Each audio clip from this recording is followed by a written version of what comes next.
Hey there, welcome back to the channel. Today we're diving into a common problem that many developers face when working with a list detail pane scaffold in Compose. The default initial proportions for the list to detail layout are set at around 20% and 80%. But what if you want them to be split evenly at 50% each?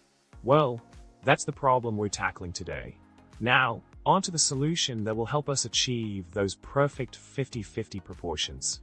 By using the paneExpansionState in the list detail pane scaffold, we can set a relative width for the first pane.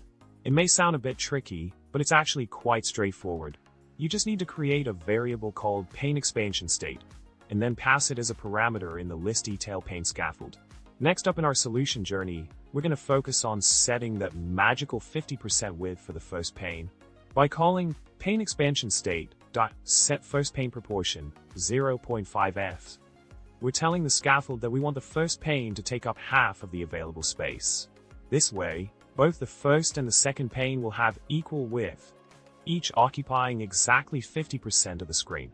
It's a neat trick to get the layout just right without any hassle. To wrap it all up, we've successfully tackled the initial proportions problem in the list detail pane scaffold by using the paneExpansionState feature. Now you can easily achieve that 50-50 split for your list to detail layout in Compose. Thanks for tuning in, and remember to subscribe, like, and comment below with your thoughts. Until next time, happy coding!